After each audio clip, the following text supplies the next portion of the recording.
Hello दोस्तों, कैसे हो? आपका स्वागत है तिरपान स्टडी सेंटर में। आज जो हम करने जा रहे हैं ज्योग्राफी का चैप्टर, जो कि बहुत इंपॉर्टेंट है, चैप्टर नंबर फर्स्ट। इसमें जो हम करेंगे nature of geography as a discipline. इसका मतलब होता है विषय के रूप में भूगोल का स्वरूप, जिसमें हम बहुत कुछ जानेंगे और समझेंगे।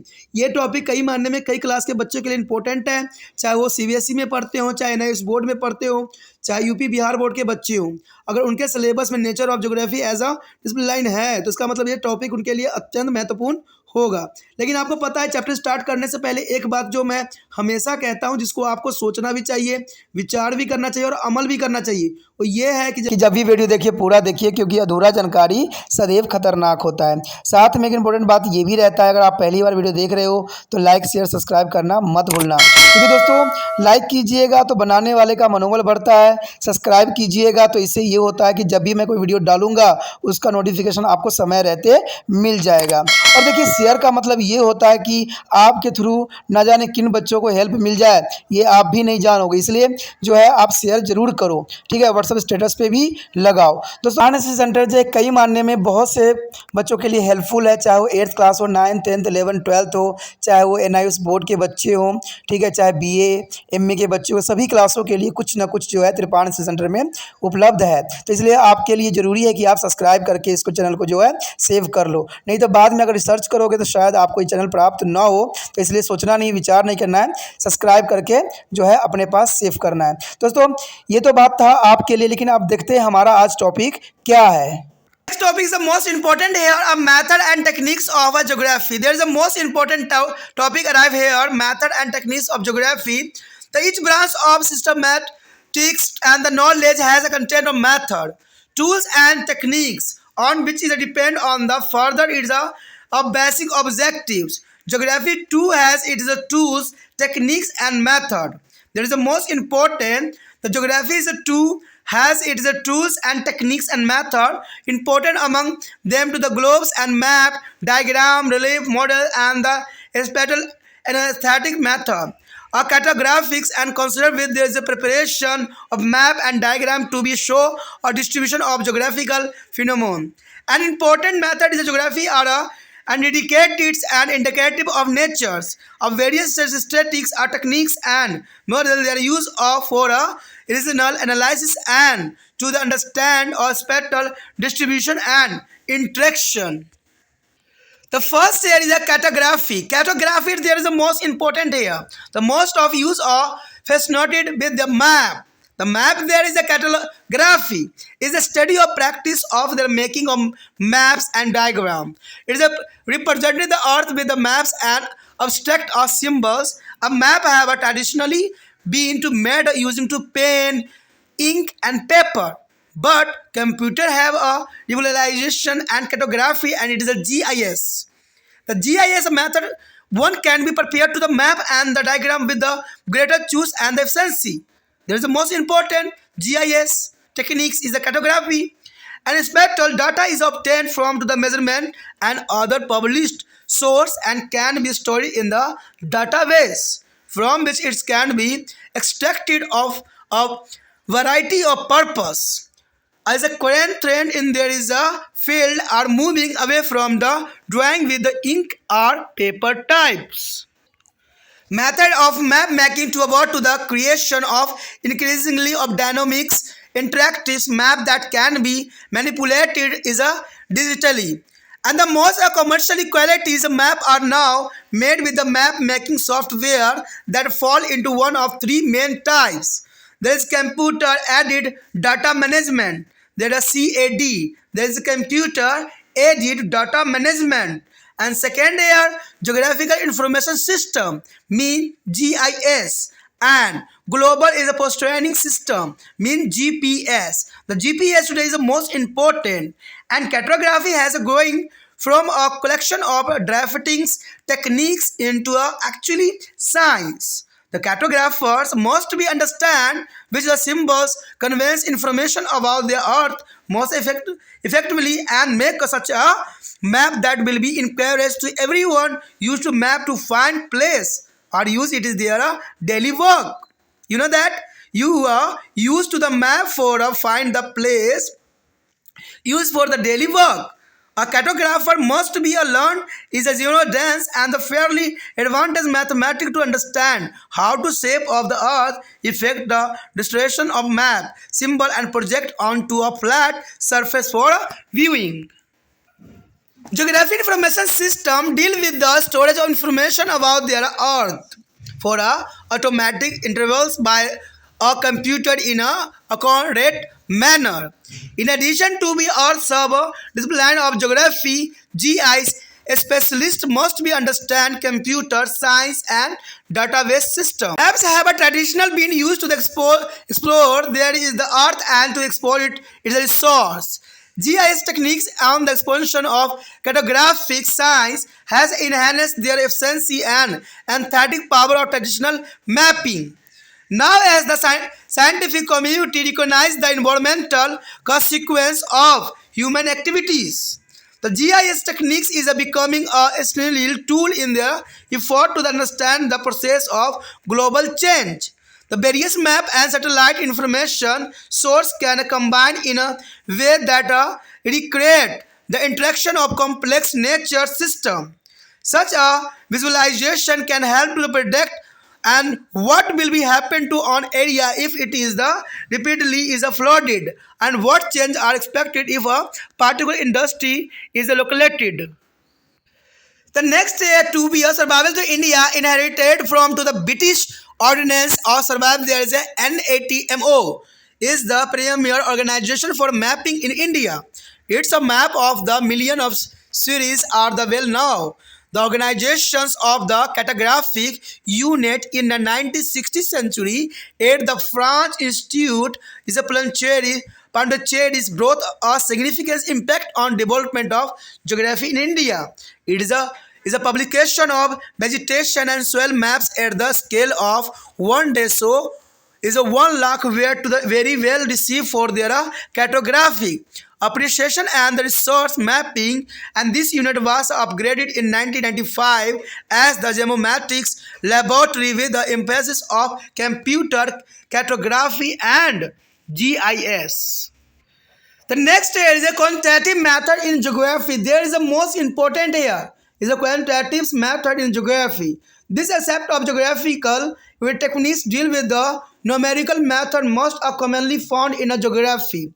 In addition to the spectral analysis, you are likely to find method like a cluster analysis and discriminant analysis is a geographical studies, and this is a statistical techniques are introduced to you is a later chapter, and you will be find that when you undertake the local area study, you yourself will be see how to useful this method are finding pattern and identify to relationship between space and the actives that are performed in them. Regional science method here is the most important. In the 1950th century, the regional science movement arose led to the Walter Ezellad on this, provided a more quantitative and is an aesthetic base to the geographical question. In a contrast to their more quantitative is a tendency of traditional geography. The regional is a science comprised the body of knowledge in which like a regional economics, resource management and location theory, urban regional planning, transportation and communication, human geography, and population distribution, landscape, ecology, and environmental quality are examined for the regional development. There is the most important here a management, local location theory, urban and regional planning, resource, economics, transportation and communication, human geography, population distribution, landscape economics, and environment quality examined for regional development. There is the most important here. यहाँ पर जो हमारा अत्यंत महत्वपूर्ण topic आया है जिसमें हम method and techniques of geography के विषय में विस्तार पूर्वक चर्चा करेंगे। यानी देखा जाए तो क्या इसकी विधि है और जो इसकी जो तकनीकी है जो भूगोल में वो कितना इंपॉर्टेंट मान्यता रखती है, तो इसके विषय में जो है विस्तार पूर्वक चर्चा करने जा रहे हैं। कहते हैं कि व्यवस्थित ज्ञान की जो है प्रत्येक शाखाओं की कुछ विविध यंत्र और तकनीकी होती है। यानी देखा जाए तो कुछ विधियां होती है और कुछ जो है यंत्र और तकनीक होती है जिसके हम द्वारा जो है उसकी अध्ययन कर सकते हैं, जिन पर इनकी बुनियादी आधारित होती है या बुनियादी नींव पर आधारित होती है। भूगोल का भी अपना एक तंत्र, तकनीक एवं विधियाँ होती है। देखा जाए तो भूगोल का भी अपना एक तंत्र होता है, तकनीक होती है और विधियाँ होती है। इसमें ग्लोब, मानचित्र, आरेख और उच्चवाच प्रतिमान और स्थानिक जो है अन्वेषण विधि होती है। कहते हैं मानचित्र विज्ञान का संबंध मानचित्रों और आरेख तैयार करने से होती है, जो कि भौगोलिक परिघटनाओं के वितरण के दर्शाते हैं। देखिए, कहते हैं अगर आप देखिएगा जनरली तो कहते हैं ग्लोब, मानचित्र, आरेख, उच्चवाच प्रतिमान, ये सारे चीज़ें जो होती है कई मानने में इम्पोर्टेंट होती है, क्योंकि ये सारी चीज़ों से हम भौगोलिक परिघटनाओं के वितरण के बारे में हम जान सकते हैं और ये जानना प्रत्येक व्यक्ति के लिए इम्पोर्टेंट भी रहता है। भूगोल की मुख्य विधियाँ जो है आगमनिक और नियामक होती है। विभिन्न सांख्यिकी तकनीक और प्रतिमानों का जो हम प्रयोग यहाँ पर प्रदर्शित के लिए करते हैं और स्थानीय वितरण एवं अन्य क्रियाओं के लिए भी किया जाता है। देखिए, बात करें मानचित्र विज्ञान की तो ये भी काफ़ी इम्पोर्टेंट आता है कि मानचित्र विज्ञान का जो है क्या यहाँ पर इम्पोर्टेंट है। कहते हैं भूगोल में मानचित्र विज्ञान का अत्यंत ही महत्वपूर्ण रोल रहता है। कहते हैं हमसे अधिकतर मानचित्रों द्वारा आकर्षित होते हैं और ये बात जनरली आपने भी देखा होगा। मानचित्र विज्ञान मानचित्र व आरेख निर्माण करने का एक प्रयोगात्मक अध्ययन के रूप में देखा जा सकता है। यह मानचित्रों और प्रत्यक्षरों की सहायता से पृथ्वी की प्रस्तुति करती है। पारंपरिक रूप से मानचित्रों का जो है निर्माण जो है कलम, स्याही या कागज़ की सहायता से होता ही रहता है, परंतु कंप्यूटर ने मानचित्र विज्ञान की क्रांति ला दी है। कहते हैं GIS विधि के द्वारा कोई भी व्यक्ति जो है मानचित्र आरेख अपनी इच्छानुसार पूर्ण दक्षता से तैयार कर सकता है। देखिए, बहुत बड़ी बात यहाँ पर कही जा रही है जिसमें कंप्यूटर की दक्षता के ऊपर बात की गई है। कहते हैं आज कंप्यूटर के दुनिया में पूरा कुछ जो है बदल चुका है। कहते हैं स्थानिक आंकड़े मापन और प्रकाशित स्रोतों द्वारा जो प्राप्त किए जाते हैं और उसे विभिन्न उद्देश्यों के लिए प्रयोग हेतु डाटाबेस में भंडारित भी किया जा सकता है, जो कि बहुत बड़ी बात है। कहते हैं इसको जो है हम सेव करके भी रख सकते हैं और समय आने पर इसको जो है हम रिडक्शन भी कर सकते हैं। स्याही और कागज द्वारा मानचित्र बनाने की परंपरा अब समाप्ति होती चली जा रही है और इसका स्थान कंप्यूटर निर्मित मानचित्र ले रहे हैं। तो ये इसमें कोई दो राय नहीं है। कहते हैं कंप्यूटर निर्मित मानचित्र आज जो है बहुत सरल और साधारण होती है। ये मानचित्र अधिक से जो है ज्ञानात्मक और अंतक्रियात्मक भी होती है तथा अंकीय युग से इसे परिवर्तन भी किए जा सकते हैं, जो कि बहुत बड़ी बात आ जाती है। आज अधिक व्यापारिक गुणवत्ता वाले मानचित्र कंप्यूटर सॉफ्टवेयर की सहायता से बनाए गए हैं।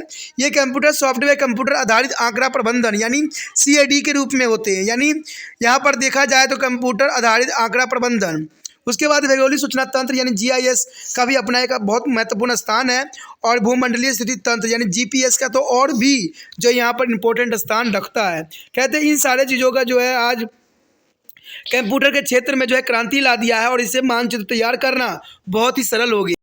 मानचित्र कला और रेखन तकनीक के संग्रह से निकलकर जो है वास्तविक जीवन बन गई है और एक मानचित्र कला को अवश्य समझना भी चाहिए कि कौन सा संकेत पृथ्वी के बारे में प्रभावशाली सूचना भी देता है और उन्हें ऐसे मानचित्र तैयार करने चाहिए जिनसे प्रत्येक व्यक्ति जो है मानचित्रों के प्रयोग हेतु जो काफ़ी प्रोत्साहित हो और इस प्रकार प्रयोग स्थानों को ढूंढने तथा अपने दैनिक जीवन में करें। कहते हैं मानचित्रकारों की जो है भूमि गणित के साथ साथ आधुनिक गणित में भी परंपरागत होना चाहिए ताकि वे समझ सके कि पृथ्वी की आकृति निरीक्षण के लिए जो है चौरस सतह पर जो है प्रक्षेपित मानचित्र के इन्हीं के जो है विकृतों के विकास पर प्रभावित करता है। कहते हैं अगर भौगोलिक सूचना तंत्र जो है पृथ्वी के विषय में सूचनाओं का भंडार करता है जो कंप्यूटर द्वारा स्वचालित एवं उचित रीति से पुण्य प्राप्त भी किया जा सकता है। यहाँ पर जो एक GIS विशेषज्ञ के भूगोल के अन्य उप विषयों के साथ साथ कंप्यूटर विज्ञान तथा आंकड़ा संचार तंत्र की समझ होनी चाहिए। कहते हैं पारंपरिक रूप से मानचित्रों का जो उपयोग पृथ्वी के खोज और संसाधनों के दोहन में होता जा रहा है। GIS जो है तकनीकी मानचित्र विज्ञान का विस्तार है जिसके द्वारा पारंपरिक मानचित्र की क्षमता और विश्लेषणात्मक शक्ति काफ़ी बढ़ गई है। आजकल वैज्ञानिकों का समुदाय मानवीय क्रियाकलापों के फलस्वरूप पर्यावरण पर पड़ने वाले प्रभावों को जान गए हैं तथा GIS तकनीकी भूमिगत परिवर्तन की प्रक्रिया को समझने का अनिवार्य उपकरण सा बन गया है। विभिन्न प्रकार के मानचित्रों के उपग्रह सूचना तंत्रों को जो है मिलाकर प्राकृतिक तंत्र की जटिलता अंततः क्रियाओं को जो है पुनर्रचना की जा सकती है और इस प्रकार की सजीव कल्पना से यह भविष्यवाणी भी की जा सकती है कि बार बार बाढ़ से ग्रस्त होने वाले क्षेत्र का क्या होगा या किसी विशेष उद्योग किसी क्षेत्र में स्थापित या विकसित होने से क्षेत्र में क्या परिवर्तन होंगे। तो सारी बातें बहुत इंपॉर्टेंट रखता है। यहाँ पर ब्रिटिश एनएसए सर्वेक्षण के आधार पर जो है स्थापित भारतीय सर्वेक्षण विभाग के बाद राष्ट्रीय अटलस एवं विशेषक मानचित्र संग्रह यानी NATMO भारत में जो है मानचित्र निर्माण की जो है प्रमुख संस्था के रूप में देखी जा रही है। इसके 10 लाख श्रृंखलाओं के मानचित्र बहुत प्रसिद्ध भी हुए हैं। 1960 में जो है पंडिचेरी के फ्रांसीसी संस्थान के मानचित्र इकाइयों ने भूगोल के विकास में जो है उल्लेखनीय प्रभाव डाला था और इस संस्था ने जो है एक अनुपात 1 लाख के पैमानों पर जो है वनस्पति और मृदा जो है मानचित्र बनाए थे, जो कि बहुत ज़रूरी बात है। देखिए इसका अनुपात जो था 1:1 लाख के पैमाने के रूप में देखा गया, जो कि बहुत काफ़ी विशिष्ट था और इस संस्था के संस्थाओं की जो मानचित्रण के लिए खूब प्रशंसा भी इसको मिली। 1995 में इस इकाई का दर्जा बढ़कर जो ज्योमेट्रिक्स और प्रयोगशाला पर किया गया, जिसमें कंप्यूटर मानचित्र और भौगोलिक सूचना तंत्र पर काफ़ी जो है प्रभाव पड़ा। उसके पश्चात हमारे समक्ष भूगोल में मात्रात्मक विधियां। देखिए भूगोल की इस तकनीक का संबंध मुख्यतः संख्यात्मक विधियों में से है।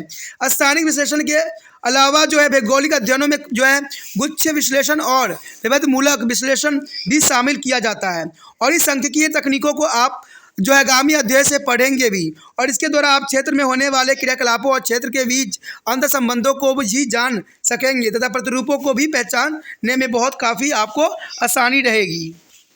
उसके पश्चात यहाँ पर आता है प्रादेशिक विज्ञान की विधियाँ। देखिए प्रादेशिक विज्ञान आंदोलन का आरंभ जो है 1950 में वर्सन इशार्ड ने नेतृत्व में हुआ था और इसने पारंपरिक जो है भूगोल की जो है गुणात्मक प्रवृत्तियों की विपरीत भौगोलिक प्रश्नों को और अधिक जो है मात्रात्मक और विश्लेषणात्मक आधार प्रदान भी किया। कहते हैं प्रादेशिक विज्ञान ने ज्ञान के एक जो ऐसे तंत्र का निर्माण किया जिसमें प्रादेशिक विकास हेतु प्रादेशिक अर्थशास्त्र, संसाधन प्रबंधन और स्थानीयकरण सिद्धांत, नागरिकीय तथा प्रादेशिक नियोजन, परिवहन और संचार, मानव भूगोल, जो है जनसंख्या वितरण, जो है भूदृश्य परिस्थिति की पर्यावरण गुणवत्ता का जो है विशेष इसमें आकलन की गई। तो ये बहुत बड़ी बात था कि प्रादेशिक विज्ञान विधि का जो है वाल्टर इसार्ड ने नेतृत्व में 1950 में किया गया था और ये जो है काफ़ी इम्पोर्टेंट था क्योंकि ये अर्थशास्त्र, संसाधन प्रबंधन, स्थानिक सिद्धांत और नगरीय और प्रादेशिक नियोजन, परिवहन, संचार, मानव भूगोल, जनसंख्या वितरण और भूदृश्य परिस्थिति और पर्यावरण गुणवत्ता के विषय में विशेष बातें जो को प्रदर्शित भी किया गया। The most important topic arrive here are branches of geography. There is the most important here. A variable phenomena on the earth as a surface can be as treated as a separate list or in the association. They are classified and categorized into the physical phenomenon and there is human phenomenon. There is geography has a 3 main branches of physical. There is a geography and human geography and the regional geography. There is the most important. The geography has a 3 branch only. There is a physical geography, human geography and regional geography. There is the most important and there is a further divide to the other category. See this diagram. Below chart is a show in the geography is the branches. There is the most important geography branches. There are 3 types only. The physical geography, human geography and regional geography. There is a first come to physical geography here or the astronomical geography, the geomorphology and the climatology, oceanographics and soil geography and social is a graphics, and the other is the biogeography is a divided here a plant flora and zoo or fauna and the human ecology. There is the most important divided here of physical geography, and the next here is a human but discuss on next but other is a regional geography is a macro region and the meso regions and the macro region. There is the most important regional geography is divided by 3 types here, and the next here the human geography. See the next. The human geography is a further divided here. Anthropogeography is a culture geography and population, and here economics, political, historical, social and settlement. But the here of population is the 2 types divided, the rural and urban, and the economical here are agriculture and industry and trade and transport, and settlement also is a rural and urban. There is the most important branches of geography. There is the most important for the exam view. There is a physical first is a physical geography is important. The physical geography is the concept with the study of the explanations of physically phenomena encompassing their other such a field like geologists, meteorology, zoology, and chemistry. It has become a very popular subject during to the later part of the 19th century. It has a number of sub-branches which illustrate different kind of physical phenomenon. There is a first area, astronomical geography. It is studied there is settles phenomenon which is a concern in the earth's surface, a particular sun, moon, and planet of the solar system. The next area is geomorphology. It is a concern with the study of the landform on the Earth's surface. It is include the original and development of landform through the erosional, transportational, and the depositional process of water, winds, and glacier. There is the most important for the geomorphology. And the next is the climatology. There is the most important. Climatology is the study of the atmospheric conditions and related to the climate and the weather phenomenon. It includes the study of the atmospheric composition, climatic regions, and season, etc. There is the most important, and the important also is the oceans graphing. There it is a concern with their study of various type of oceans, formulate a component and process related to the ocean floor depth and current is the coral and reef and the continental draft, etc. The next area is soil geography. There is the most important. It is the studies of various soil forming a process. There is a physical, chemicals, and biologically constituent. There are color and types, texture, and there are distribution of the carrying capacity, etc. There is the most important. The next area biogeography. It is the considered with the biological phenomenon is a space, especially in the term of distribution of various kind of flora and fauna species. And the geographical may be subdivided into plant and flora geographies, and the animal and fauna is a geography and human ecology. There is the most important here. The next area is the human geography. There is the most important B part. The human geography is the systematic study of the relationship between human society and the Earth's surface. It is made up to the three closely linked as a component. The spatial analysis of the human population, the ecological analysis of the relation between the human population, and it is the environmental and regional synthesis, which is the combine the first two themes in the areas differentiation of the Earth surface. The human geography has been number of sub-branches here, and the first here anthropology. There it is largely deal with the terrestrial phenomena in there is a spatial context. And the next year cultural geographies. It is a focus on the origin component and there is impact of the human culture and the both materials and the non-material here. And the next year economical geographies, it is referred to the study of location and distribution of economical activity at the local, regional, national and world scale. Economical geography can be studies under the flowing head. The resource geographies, agricultural geography and industry and transport geography. There's a most important. The next year political geography, there is the most important here. It is a study of the political phenomenon in there is a spatial contents. The main focus remains to the creations and transformation of the political and administrative reason. There is the most important. And the next year, historical geography is a pattern and the temporal strength of geographical phenomena are studied in the historical geography. And the next year, social geography, it is analysis of a social phenomenon in space. The poverty, health, education, livelihoods, and some important field of study in a social geography. The next year, the population geography, it is the study of the various dimensions of population link.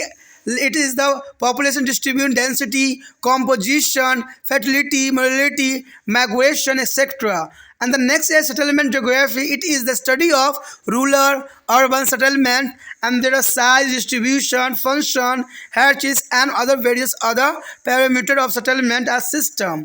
That is the most important. And the last year regional geography is a separate such as the nation of four regional. There is geographically a characterized and the process of change constitute and regional geography. Here the study of the main point of geography has the three main branches of physical, human and regional. That is the most important here. The physical geography deal with the nature of is a physical phenomenon such as the climatology, soil and the vegetation. There is the most important physical and the human geographies deal with the relationship between two human society and their earth surface. There is a very short point. and geography as an interdisciplinary subject. There is a regional geography. The geography is as an interdisciplinary object. There is a very short point on the exam view. यहाँ पर जो हमारे समक्ष आया है अत्यंत महत्वपूर्ण topic, जिसमें हम डिस्कस करेंगे जो है भूगोल का जो है कौन कौन से ब्रांचेस है। देखिए भूगोल अगर देखा जाए तो इसकी ब्रांचेस जो है 3 पार्ट ही माना गया है जो सुचारू रूप से है। एक तो भौतिक भूगोल हो जाती है, एक मानव भूगोल हो जाती है और प्रादेशिक भूगोल। इसी के 3 के अंतर्गत जो है हमारा ये भूगोल जो है आती है। तो सबसे पहले हमारे समक्ष आता है भौतिक भूगोल। देखिए ये जो भौतिक भूगोल होती है वो खगोलीय भूगोल के अंतर्गत आती है और इसका जो है भू आकृति विज्ञान भी इसी में इंक्लूड है और जलवायु विज्ञान भी इसी के अंतर्गत आता है, समुद्री विज्ञान, मृदा भूगोल और जैव भूगोल। तो ये काफ़ी इंपॉर्टेंट रहता है। अगर बात हम करें यहाँ पर जैव भूगोल के, तो ये जैव भूगोल जो होती है 3 पार्ट में डिवाइड हो जाती है। एक होता है पेड़ पौधे विभाग और वन्य जीवन, उसके बाद मानवीय परिस्थिति, यानी जैव भूगोल जो होती है 3 टाइप में कन्वर्ट होती है। एक पहला तो होती है पेड़ पौधे विज्ञान में, दूसरा होता है वन्य जीवन में और तीसरा जो होती है मानव परिस्थिति के अंतर्गत। तो ये जो हमारा था भौतिक भूगोल जो है डिवाइडेड हुआ है। अब उसके बाद आता है मानव, लेकिन मानव हम बाद में करेंगे। सबसे पहले हम देखेंगे प्रादेशिक भूगोल। देखिए प्रादेशिक भूगोल जो होता है देखा जाए तो ये भी 3 टाइप्स में कन्वर्ट होता है। पहला तो होता है विविध प्रदेश, यानी सबसे विविध मतलब बड़ा, और मध्यम प्रदेश मतलब छोटा, या मध्यम का मतलब छोटा, मिडल के रूप में देखा गया है, और सूक्ष्म प्रदेश मतलब बहुत ही छोटा, जो छोटा से छोटा कल्पना जिसे कहा जाता है। इसको मैक्रो और जो माइक्रो के रूप में जो है परिभाषित किया जा सकता है। अब चलिए देखते हैं हमारा कि मानव भूगोल जो है कितना बड़ा और कितना विस्तृत है। तो ये देखने के बाद ही हमें पता लगेगा। यहाँ पर जैसे देखने से ही पता लग रहा है कि मानव भूगोल बहुत काफ़ी विस्तृत है। सबसे आध्यात्मिक से आता है, उसका संस्कृति भूगोल आता है, जनसंख्या आता है, आर्थिक आता है, राजनीतिक, ऐतिहासिक, सामाजिक।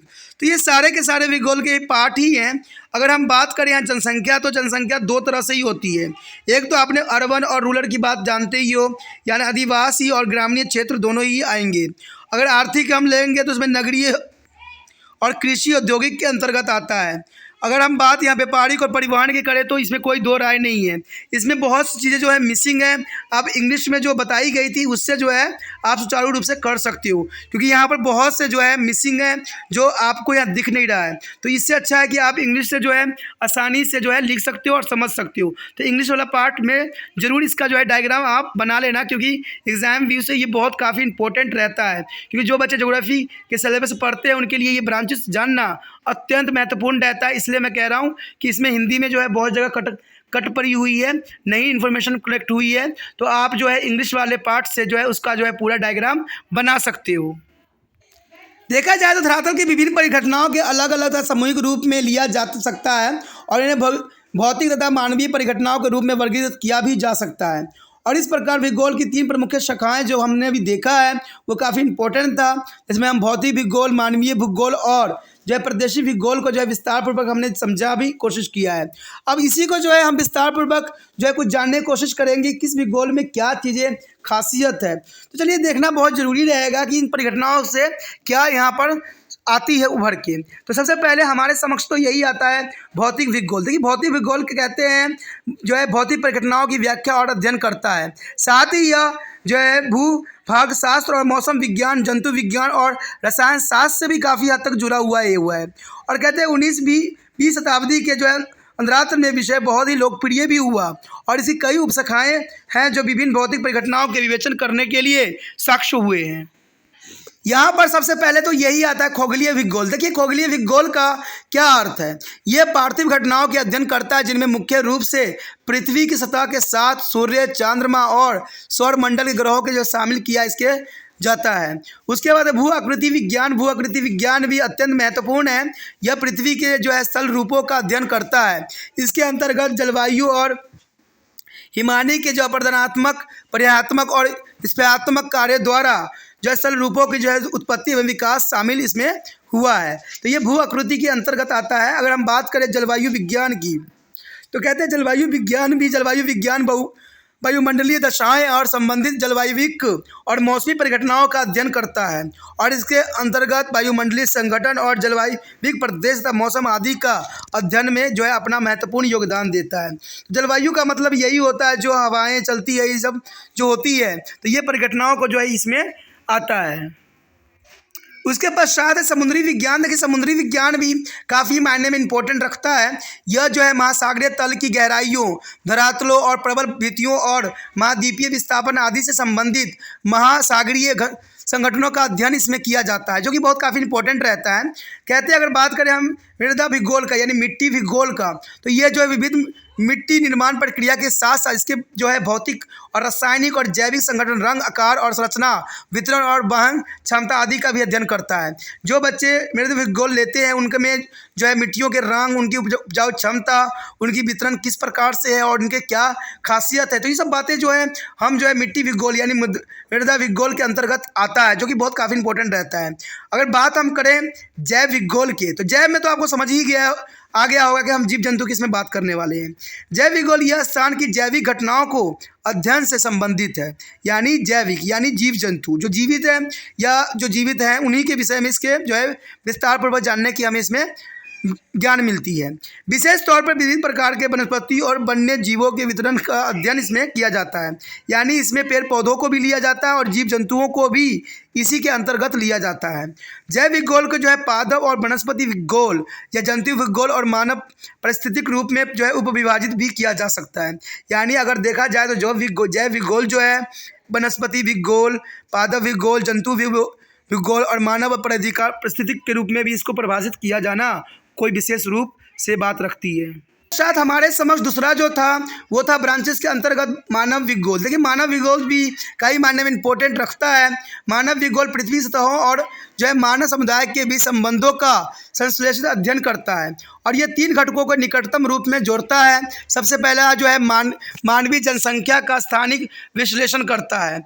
उसके बाद मानवीय जनसंख्या और पर्यावरण के बीच संबंधों की परिस्थिति का जो है विकास करता है। देखा जाए तो जो मानव भूगोल है विश्लेषण और प्रादेशिक संश्लेषण करने के लिए भी आधारित होती है, जो कि धरातल के क्षेत्रीय विभेदीकरण से जो है पहली दोनों विषय वस्तुओं को जोड़ता भी है। अगर मानव भूगोल की कई उपशाखाओं में जो है विभक्त हो गया है, तो पहली तो शाखाएं उपशाखाएं के रूप में जो है मानव विज्ञान भूगोल ही आता है। यह बड़े पैमानों पर स्थानीय संदर्भ में विविध प्रजातियों का जो है अध्ययन करने के लिए सक्षम होता है। यानी मानवीय विज्ञान भूगोल में जो है बड़े पैमाने पर हम स्थानीय संदर्भ में विविध प्रजातियों का अध्ययन करना इसमें सुनिश्चित होती है। उसके पश्चात आता है संस्कृति भूगोल। यह मानवीय संस्कृतियों की उत्पत्ति, संघटकों और प्रभावों की चर्चा इसमें किया जाता है, जो कि बहुत काफ़ी इम्पोर्टेंट है। उसके पश्चात है आर्थिक भूगोल। यह आर्थिक भूगोल भी कई मायने में इंपॉर्टेंट स्थान रखता है। यह स्थानीय, प्रादेशिक, राष्ट्रीय और विश्व सतह पर आर्थिक गतिविधियों की जो है अवस्थिति व वितरण का अध्ययन करता है। कहते हैं आर्थिक भूगोल का अध्ययन निम्न बिंदुओं के अंतर्गत किया जा सकता है, जिसमें हम संसाधन भूगोल हो गया, कृषि भूगोल हो गया, औद्योगिक एवं परिवहन भूगोल भी इसी के अंतर्गत आता है। तो ये संसाधन भूगोल काफ़ी इंपॉर्टेंट रहता है और आर्थिक भूगोल जो है इसके प्रमुख ब्रांच के अंतर्गत आता है। उसके बाद हमारे समक्ष आता है राजनीतिक भूगोल। देखिए राजनीतिक का भी एक भूगोल होती है। यह स्थानीय संदर्भ में राजनीतिक परिघटनाओं का अध्ययन करता है और इसका मुख्य उद्देश्य राजनीतिक एवं प्रशासनिक प्रदेशों के उद्भव एवं रूपांतरण की व्याख्या करना निश्चित किया गया है। उसके पश्चात है ऐतिहासिक भूगोल। इतिहास यानी हिस्ट्रिकल जो है भूगोल के अंतर्गत आता है, यानी भौगोलिक परिघटनाओं के स्थानिक एवं कालिक अध्ययन ऐतिहासिक भूगोल के अंतर्गत किया जाता है। यानी भूगोल में जो है ऐतिहासिक का भी अपना विशेष महत्व रखता है।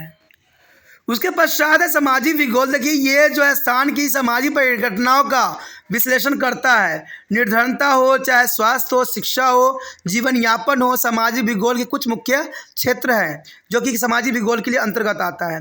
उसके बाद है जनसंख्या भूगोल। यह जनसंख्या के विविध पक्ष जैसे जनसंख्या वितरण, घनत्व, संगठन, प्रजनन क्षमता, मतदाता, प्रवास आदि का अध्ययन करना इसमें सुनिश्चित किया गया है।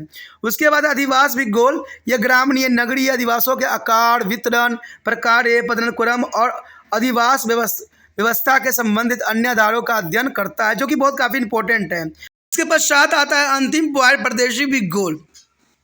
परदेशी भूगोल जो है आखिरी ब्रांच है, तीसरा ब्रांच है। परदेशी भूगोल के अंदर प्रदेशों के जो है सीमांकन और उनकी जो है भौगोलिक विशेषताओं का इसमें अध्ययन किया जाता है। तो कहते हैं ये बहुत काफ़ी इंपॉर्टेंट होता है कि कोई प्रदेश के जो है सीमांकन कैसा है, उसकी भौगोलिक दशाएँ क्या है, उसकी विशेषताएँ क्या है, तो ये प्रदेशी भूगोल के अंतर्गत आता है, जिसमें सभी चीज़ों का अध्ययन किया जाता है। कई मायने में देखा जाए तो प्रदेशी भूगोल कई इंपॉर्टेंट स्थान रखता है। तो इसी के साथ हमारा चैप्टर जो है ख़त्म हो जाता है, जो कि इतना महत्वपूर्ण था। अगर आपको अच्छा लगा तो लाइक से सब्सक्राइब जरूर कीजिए और प्रोत्साहित कीजिए कि आपके लिए और भी इसी तरह से वीडियो बनाया जाए। और प्रोत्साहित करने का 2 ही कार्य है, एक तो दूसरे बच्चे तक इस वीडियो को पहुँचाना है, और दूसरी बात होता है कि इसको सेव करना भी आपके लिए ज़रूरी होता है। अगर आप इसको सब्सक्राइब करके नहीं रखिएगा तो दूसरे वीडियो का नोटिफिकेशन भी प्राप्त नहीं होगा, साथ में आप दूसरा कोई वीडियो देखना चाहे तो वो भी आप नहीं देख पाओगे। अगर यूट्यूब पर सर्च करोगे तो आपको जो है त्रिपाण स्टडी सेंटर नहीं आके कोई दूसरा वीडियो आएगा जो पहले से यूट्यूब में मौजूद है। ठीक है, अगर आप चाहते हो कि त्रिपाण स्टडी सेंटर का लाभ उठाएं तो इसके लिए जो है चैनल को सब्सक्राइब करके रखना आपके फ़ायदे में रहेगा। इससे आपको होम पेज मिल जाएगा और होम पेज पे सभी वीडियो जो है आपकी प्रतीक्षा कर रहा है। जो वीडियो देखना है और समझना है और उसके बाद अच्छे अंक प्राप्त करना है।